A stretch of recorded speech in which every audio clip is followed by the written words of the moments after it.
바울은 하나님의 자녀를 그리스도 안에 있는 사람이라고 종종 표현하고 있습니다. 그리스도 안에 있으면 우리는 새로운 피조물입니다. 우리가 인생을 살아가면서 제2, 제3의 인생을 살아가는 것과는 좀 다른 것입니다. 우리는 새 생명을 얻는 거예요.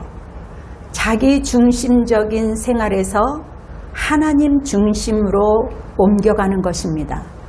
내가 최고라고 했던 삶, 나만 이기적으로 살았던 그러한 삶들이 점진적으로 변하는 것입니다. 내가 주장했던 것, 자기 중심적인 것, 그 실존이 어느 순간 끝나게 되는 것을 말합니다. 세상의 방법으로 나 자신을 위해 사는 대신 이제부터는 나를 위해 죽으시고 죽음에서 부활하신 예수 그리스도를 사는 인생이 새로운 인생입니다. 여기서 완전히 새로운 인생관이 나오는 것이지요.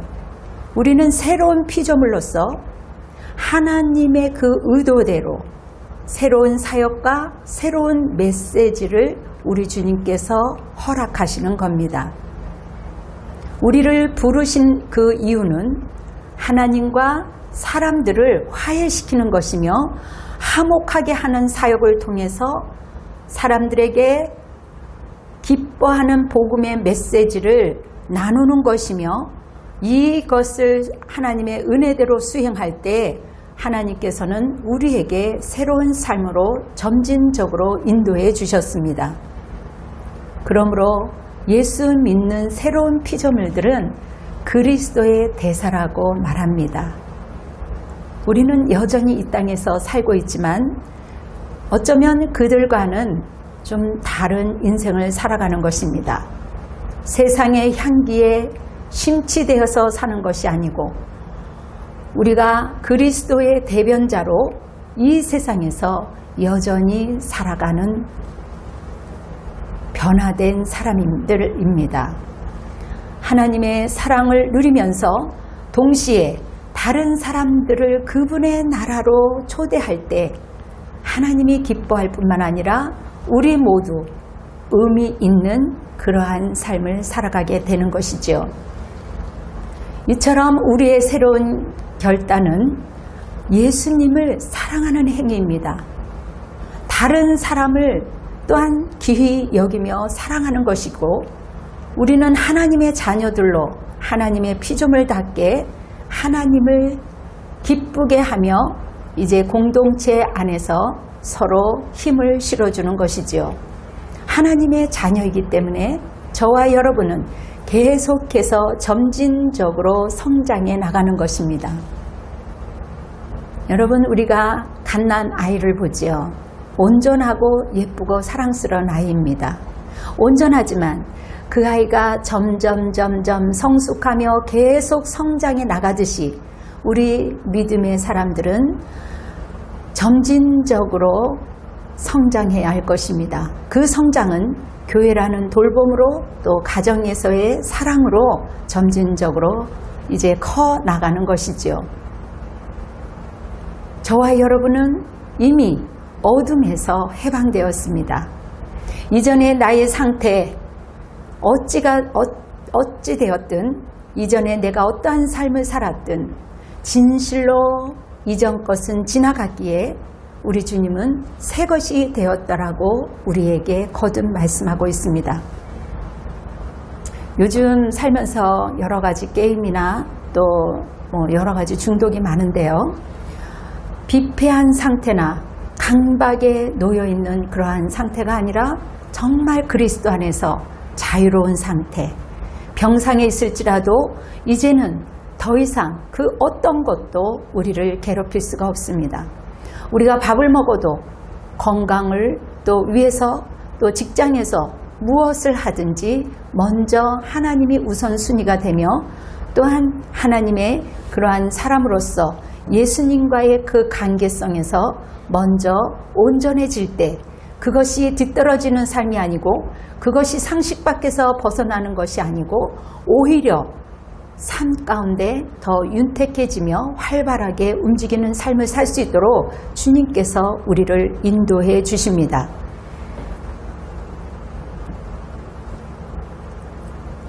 하나님께서 저와 여러분을 간섭하기 때문에 예전에 내 마음대로 살았던 이 모든 것들이 하나님의 원하시는 삶으로 꽃피울 것입니다. 우리 주님이 우리들에게 새로운 이름을 주셨고 너희들은 새로운 사람이야. 하나님의 자녀야. 너는 내 사랑하는 자녀다. 너는 나의 카피다. 너는 나의 형상이야. 그렇게 계속 우리를 지지해주고 우리에게 힘을 넣어줍니다. 예수님을 만나기 전에는 많은 사람들이 허무하다라는 인생을 어른들한테 많이 듣습니다. 그러다가 예수 그리스도를 만난 이후에는 어른들의 삶이, 사람들의 삶이 달라지는 것을 볼 수가 있습니다. 이제는 내가 다시 태어나도 당신같이 살고 싶어요. 나도 복음을 전하고 싶어요. 나도 이제는 전도자가 되고 싶어요. 이대로 살지 않을 거예요. 그렇게 이야기하는 사람들이 종종 있습니다. 예수님을 만나기 전에 그렇게 허무했던 사람들이 예수님을 만나게 되면 그들의 삶과 목적이 달라지는 것을 볼 수 있습니다. 하나님을 위한 것이 되며 그 어떤 것보다도 소중한 것이 하나님이 되는 것을 우리는 종종 목격합니다. 고린도후서 5장 6절에 16절에 그러므로 우리가 이제부터는 어떤 사람도 육신을 따라 알지 아니하노라. 비록 우리가 그리스도도 육신을 따라 알았으나 이제부터는 그같이 알지 아니하노라. 하나님을 위해 살지 않고 자신들의 이기적인 욕심에 의해 산다면 결국 어둠에 이르고 풍랑과 위기를 만날 때 건져줄 사람이 없다면 얼마나 허망한 인생이 되겠습니까? 육신 안에 거할 때는 도무지 예수 그리스도를 몰랐던 사도 바울이 예수 그리스도를 만난 이후에는 그의 삶이 180도로 달라진 것을 볼 수가 있습니다. 심지어 목숨조차 아끼지 않았던 사도 바울이었습니다. 누구든지 그리스도 안에 있으면 새로운 피조물이라 이전 것은 지나갔으니 전혀 새로운 존재가 된 사람입니다. 그리스도 안에 있는 자들은 성령이 내주하고 계시기 때문에 하나님의 말씀의 원리 안에서 순종하게 되고 나날이 새롭게 되는 영원한 새로운 삶을 인정하게 되면서 우리는 어떠한 상황에 있다 할지라도 기뻐하며 즐거워할 수 있는 겁니다. 우리 주님이 우리를 대신해서 죽으셨기 때문에 우리는 새 생명으로 온전히 전환된 것입니다. 그러므로 이 기적과 같은 일들이 가능하게 된 것은 하나님이 하신 것입니다. 고린도후서 5장 11절 우리는 주의 하나님 두려우심을 알므로 사람들을 권면하거니와 우리가 앞에 알려졌으니 또 너희 양심에도 알려지기를 바라노라. 여러분, 여기서 한 가지 교훈을 우리가 알 수 있다면 성도들과 하나님과 또 하나님을 알리기 위해서는 우리가 믿음대로 계명대로 행할 때 우리가 우리를 예수 그리스도를 점진적으로 알리게 된다는 것이지요. 우리가 하나님께 알려지지 않는다면, 세상으로부터 복음이 선포되어지지 않는다면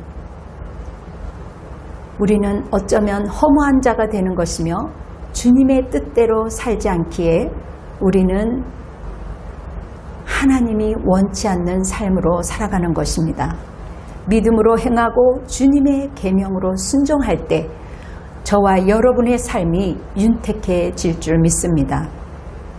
여러분, 하나님을 사랑하게 되는 것이 나를 사랑하는 것이고 나를 사랑하는 것이 내 가족과 내 이웃을 사랑하는 것입니다. 때로는 우리가 하나님을 사랑하다 보면 저 사람 미친 거 아니야? 미친 자의 소리를 들을 수도 있습니다. 여러분 성경에 보니까 다윗도 바울도 하나님에 대한 열심으로 인해서 사람들에게 미친 자라는 소리를 들었습니다. 오해와 비난을 받기도 했습니다. 우리 사랑하는 예수님께서도 바리새인들 앞에 유대인들로부터 저 사람 귀신 들린 자 아니야? 미친 사람 아니야? 저 사람은 사마리아인인가 봐 하면서 비판까지 들었습니다. 여러분, 미쳤다라는 얘기는 무엇인가에 사로잡혀서 온통 그것에 정신에 팔린 상태가 아닙니까? 여러분, 가난한 사람이 자기가 가난함에도 불구하고 더 가난한 사람에게 손을 펼치고 구제하고 또 성빈을 위해서 섬기고 그렇게 할 때 열정적인 성도들을 보고 사람들은 저 사람 정신이 돈 사람 아니야? 비판할 수 있습니다. 적어도 하나님께 열성적으로 충성하면 미친 소리 들어도 우리가 정말 낙심이 안 되고 오히려 기뻐할 수 있습니다. 오히려 그리스도 안에 있으면 그리스도 안에서 자유함을 얻기 때문에 더 활발한 인생으로 주님께 영광 돌리며 하나님께 알려지고 사람들에게 오히려 알려져서 향기로운 인생으로 하나님께 영광 돌리는 것 아니겠습니까? 그리고 남달리 충성된 그 증거가 있기에 하늘의 상급을 쌓는 자로 주님께 아름다운 면류관을 받을 것입니다. 고린도후서 5장 14절 그리스도의 사랑이 우리를 강권하시는도다라고 했습니다. 그리스도의 사랑, 그 사랑은 어떠한 사랑일까요? 양보하는 사랑입니다. 우리 하나님께서는 당신의 자존심을 버리고 자존심을 양보하고 이 땅에 인간으로 인카네이션 성육신으로 오신 사랑입니다. 그리스도의 사랑은 주는 사랑이에요. 그 사랑을 믿음으로 받으면 되는 겁니다.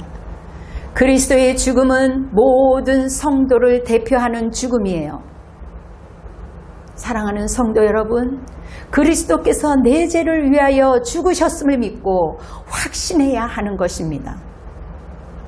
나를 대신해서 죽으신 그리스도와 그의 복음을 위해 우리의 생애를 온전히 드릴 수 있어야 할 것입니다.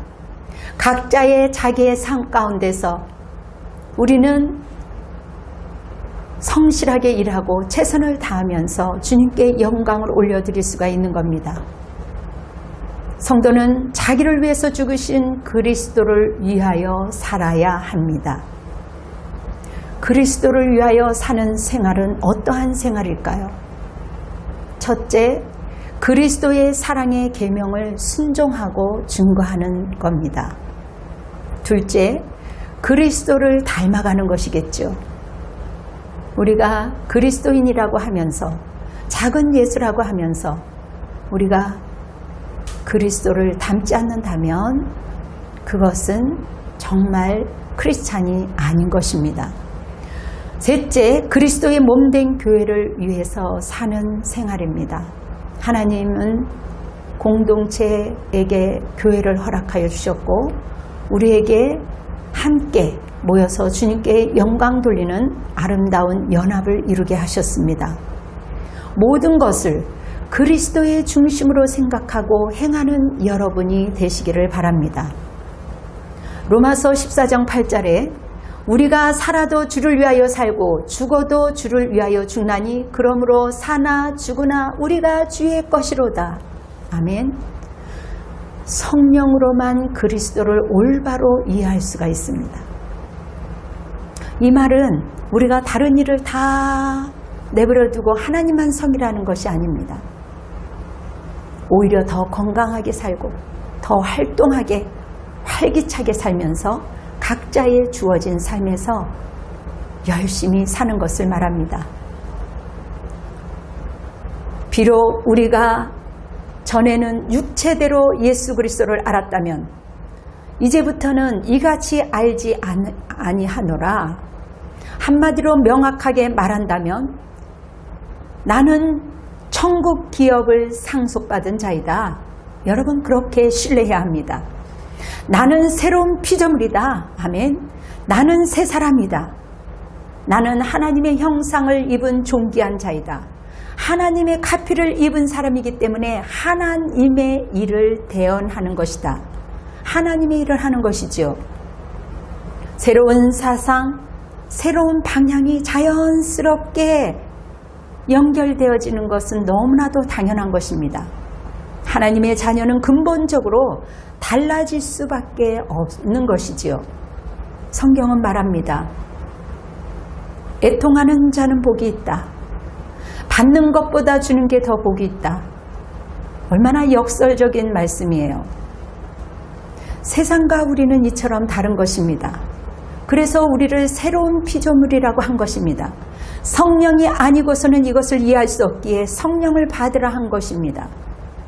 저와 여러분을 움직일 수 있는 것은 예수님의 힘이에요. 하나님의 극지신하신 하나님의 사랑의 능력인 것입니다. 사랑하는 성도 여러분, 우리가 예수 믿으며 왕따 되는 거 아니야? 뒤떨어지는 거 아니야? 세상이 눈부시게 바뀌어 가고 있는데 예수 믿는 것을 여러분들 부정적으로 보지 마세요. 어쩌면 지극히 정상적이고 온전한 것이 복음인 것입니다. 남을 살리는 게 복음이에요. 여러분 불안하고 적당하게 믿지 않기를 바랍니다. 잘못된 소수의 사람들 때문에 오히려 격이 내려간 것 같지만 여전히 우리 하나님은 살아계시고 그 하나님의 복음을 바로 믿으라는 것입니다. 그러므로 그리스도 안에 있으면 새로운 피조물이라. 예수 믿고 영접하면 그때부터 하나님이 역사하시는 것입니다. 그때부터 우리의 인생이 하나님이 인도하시는 인생으로 살아가는 것입니다. 본문 15절에 그가 모든 사람을 대신하여 죽으심은 살아있는 자들로 하여금 다시는 그들 자신을 위하여 살지 않고 오직 그들을 대신하여 죽었다가 다시 살아나신 이를 위하여 살게 하려 함이라. 우리는 예수 그리스도 때문에 사는 것입니다. 예수 사랑에 붙들려서 사는 것입니다. 하나님 나라의 복음을 가슴에 품고 살면 이러한 것들이 가능해지는 거예요. 모든 게 바뀝니다. 내 마음대로 생각했던 것, 내 마음대로 움직였던 것, 여러분 다시 한번 하나님을 헤아리게 되고 그분의 통치하심을 기다리고 그분의 생명 안에 들어가기 위해서 애쓰게 되는 것입니다. 가치관이 변하게 되는 거예요. 하루아침에 되는 것은 아니지만 주님 앞에 몰입되기 위하여 그리스도 안에 있기 위하여 우리를 선한 곳에 올려드릴 때 하나님께서 우리의 호소를 들어주시며 우리의 생명력을 잃지 않도록 자라게 하시는 분이 예수 그리스도인 것입니다. 사랑하는 여러분, 저는 여러분에게 호소합니다. 예수 믿고 구원받으시기 바랍니다.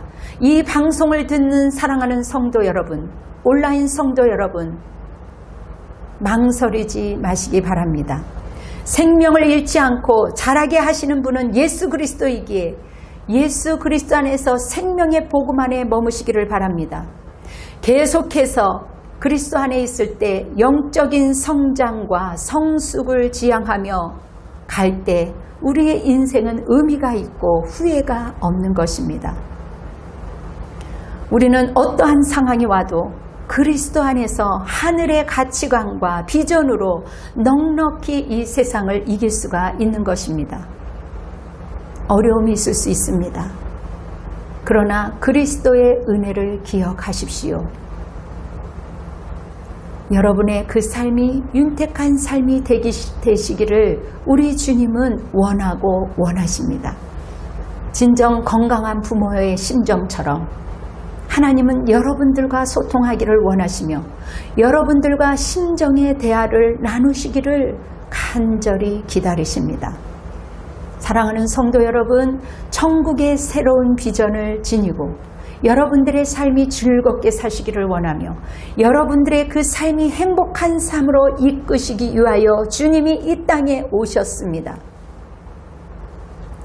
그 사랑의 하나님이 우리를 새로운 피조물로 만들기 위해서, 하나님의 자녀다움으로 영광 돌리기 위해서, 우리를 구원하기 위해서 이 땅에 오신 예수 그리스도를 망설이지 마시고 온전히 믿음으로 영접하시기를 예수 그리스도의 이름으로 축원합니다. 아멘. 기도하겠습니다. 사랑의 하나님, 예수 믿고 구원받은 이후에 우리를 하나님의 자녀로 세워주셨음을 진심으로 감사드립니다. 하나님의 자녀답게 주님께 영광 돌리며 하나님께 기쁨을 주며 사람들을 사랑할 수 있는 우리 온전한 거룩한 백성들이 되게 도와주시옵소서. 이 방송을 듣는 온라인 가족들에게 하나님 길을 열어주시고 심령을 열어주셔서 하나님 그 자리에서 하나님의 복음을 믿음으로 어린아이와 같이 받아들이게 허락하여 주시옵소서. 우리의 귀한 향기로운 예물을 주님께 올려드립니다. 주님 30배, 60배, 100배의 결실을 하나님께 영광이 되기를 하나님 기도합니다. 우리 성도들 모두에게 건강을 허락하여 주시고 하나님 직장에서도 생업장에서도 어느 곳에 가 있든 하나님의 안전하심과 보호하심이 있게 허락하여 주시옵소서. 우리의 심령 가운데 늘 주님이 주시는 그 기쁨으로 새 힘으로 하나님 살아가며 승리케 허락하여 주시옵소서. 이제는 우리 주 예수 그리스도의 은혜와 지극하신 아버지의 사랑과 성령님의 역사하심이 성령 가운데 더 높은 것을 추구하며 결단하며 돌아가는 성도들 머리 위에 열방 위에 민족 위에 지금으로부터 영원토록 함께할지어다. 아멘. 주님께 영광의 박수로 올려드리겠습니다. 할렐루야. 감사합니다. 사랑해요.